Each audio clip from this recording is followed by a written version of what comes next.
Political analyst Itai Michael Preston Shoto joins us now from Birmingham. Thanks so much for joining us, Itai. Now, we're hearing, of course, the opposition leader, Chamisa, still not accepting the outcome of the election. And meanwhile, we have Mnangagwa, who's set to be sworn in as president. How do you think all of this is going to play out? Well, as far as I'm concerned, Nelson Chamisa is launching a legal bid. I think under the constitutional provisions, you have to do so within 7 days of the results being announced. So he's preparing what he calls one of the finest legal teams in sub-Saharan Africa. So I think what's important is that we wait to hear how that pans out. He says he's got a lot of evidence to suggest that, or to prove that he won the election. So until that legal bid is actually filed, I think it's a game of waiting. But what's also important is for us to wait for the reports from the various electoral observers that were in the country, from inside the country, as well as foreign observers. I think that's absolutely key as well. Okay.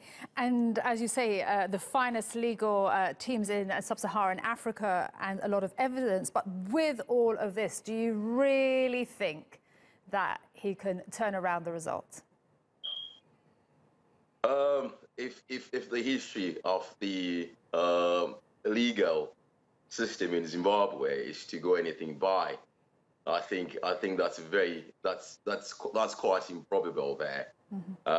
Unless there is much pressure from the international community as well as from forces within Zimbabwe. But the judiciary in Zimbabwe is known to be quite partisan.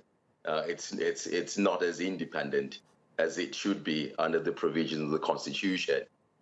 So the likelihood of that being turned around, by my reckoning, I think it's very, very slim. Okay. And that weak likelihood that you've just mentioned, how will that influence the opposition protest supporters? Because we haven't seen more protests. Certainly, we haven't seen more protests because of the military crackdown. I think there can be. I think we can understand that after what happened on Wednesday, the unfortunate events where 6 innocent or unarmed civilians were killed by military forces. So there is gloom and despondency in Zimbabwe right now, and people value their lives. People are afraid to go to the streets. Can the situation deteriorate further? Yes, it can.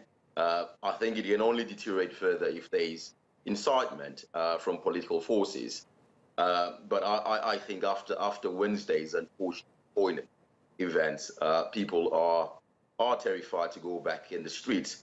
I understand in some high-density suburbs of Harare yesterday night, there was heavy military presence that were beating up people who were out and about on a Friday night.